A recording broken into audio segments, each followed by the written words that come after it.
রাধা কৃষ্ণ চরণারবিন্দে। তাই সবাই মিলে যখন উপনীত হয়েছি না, তখন এই সুযোগ আর আমরা ছাড়বো না। সবাই মিলে একটু কৃষ্ণ ভজন করবো তো। তাই ভজ ভজ কৃষ্ণ ভজ, ভজ ভজ কৃষ্ণ ভজ, ভজ ভজ কৃষ্ণ ভজ, ভজ ভজ কৃষ্ণ ভজ, কৃষ্ণ ভজে কৃষ্ণ চন্দ্র, ভজ ভজ কৃষ্ণ ভজ, কৃষ্ণ চন্দ্র, ভজ ভজ কৃষ্ণ ভজ, কৃষ্ণ ভজে কৃষ্ণ চন্দ্র, ভজ ভজ কৃষ্ণ ভজ, হরি কৃষ্ণ হরি নাম ছাড়া দিনের হরে গতি নাই, ভজ হরি হরে কোন গতি নাই, ভজ ভজ কৃষ্ণ ভজ, কৃষ্ণ ভজ।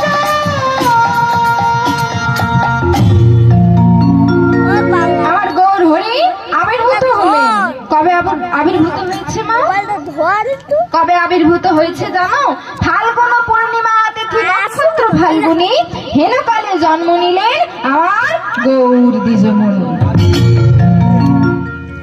ফাল্গুন পূর্ণিমা তিথি নক্ষত্র ফাল্গুনি, ফাল্গুন মাসের পূর্ণিমা তিথিতে আমার গৌর হরি জন্মগ্রহণ করেছিলেন। ফাল্গুন মাসের পূর্ণিমা তিথিতে কি হয় গো মা? দোল পূর্ণিমা হয়।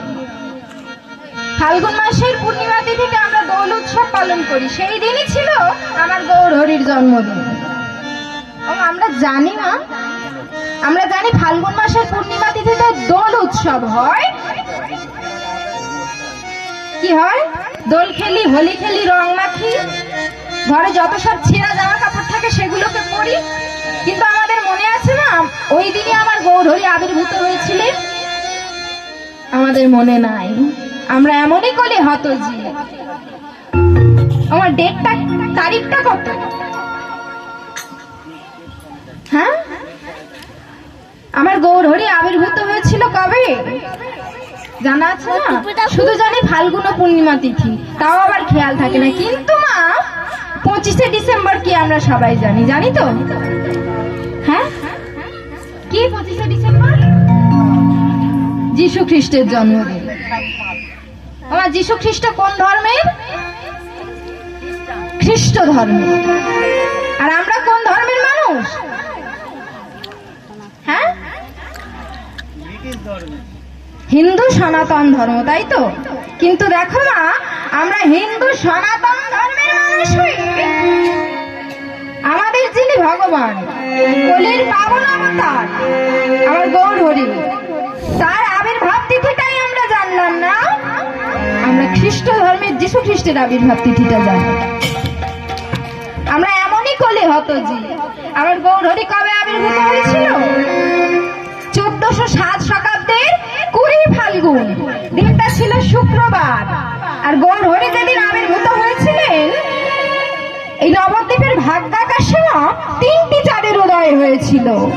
আমার গৌর হরি যেদিন আবির্ভূত হয়েছিল, নবদ্বীপের ভাগ্যাকাশে 3টি চাঁদের উদয় হয়েছিল এবং গ্রহণ হয়েছিল। 3টি গ্রহণ একসাথে হয়েছিল গৌর হরি যেদিন আবির্ভূত হয়েছিল। প্রথম গ্রহণ কোনটি? প্রথম গ্রহণ হলো আকাশের চন্দ্রগ্রহণ। দ্বিতীয় গ্রহণ হলো নবদ্বীপের মাটিতে আমার পতিত পাবন গৌর হরির জন্মগ্রহণ। আর 3 নম্বর গ্রহণ হচ্ছে এই কলিহত জীবের হরিনাম হরি নিতাই হরি। আমার গৌর হরি আবির্ভূত হলেন। তাই গৌর হরি যখন আবির্ভূত হয়েছে না, সবাই মিলে একটু গৌর হরিকে আহ্বান করব, বাহু তুলবো, করে করতালি দিয়ে আমরা গৌর হরিকে আহ্বান করব। কেমন? সবাই মিলে আমাদের গৌর এলো রে,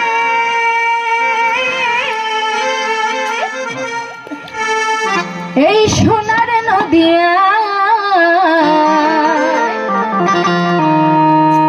উলুধ্বনি হরির ধ্বনির শব্দ শোনা যায় আমাদের গৌরে, আমাদের গৌর হরি হরে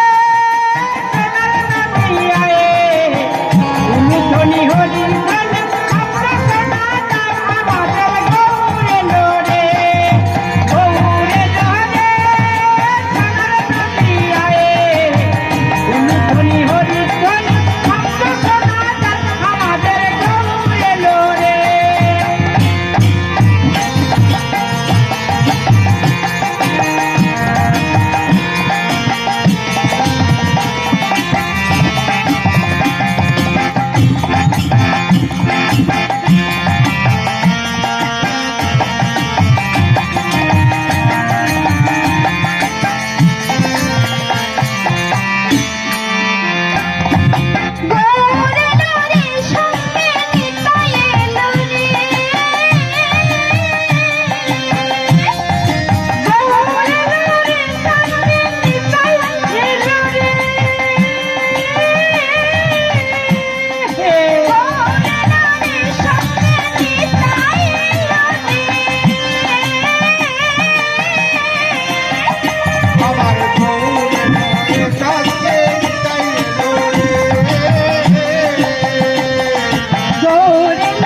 হরির কথা আস্বাদন করলাম। আজকে না এসে যখন সবাই উপনীত হয়েছি, একটি লীলা আমরা আস্বাদন করব। আজকে আমাদের লীলার বিষয়বস্তু হলো নিত্যানন্দ মিলন। আজকে গৌর হরি আমার ভাবাবেশে ডেকে উঠলেন কি দাদা দাদা বলে। কি করতে করতে? কীর্তন গান করতে করতে। আজ কীর্তন করতে করতে গৌর হরি আমার ভাবাবেশে ডেকে উঠলেন দাদা দাদা দাদা দাদা বলে। আর সেই ডাক কোথায় গিয়ে পৌঁছলো গো? সেই ডাক কোথায় গিয়ে পৌঁছলো জানো? তবে শোনো, সেজের আরদে শোনা এক চক্রা গ্রাম হারায় পণ্ডিতের হারে। আরদে সালাম এক চক্রা গ্রাম হারায় পণ্ডিতের ঘরে। আরদে শোনা এক চক্রা গ্রাম হারায় পণ্ডিতের ঘরে।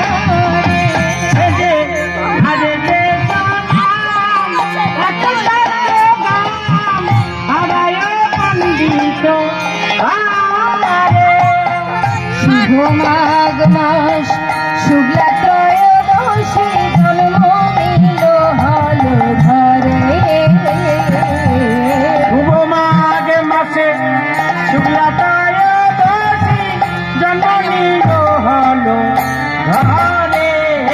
শুভ মাঘ মাস শুক্লা ত্রয়োদশী জন্ম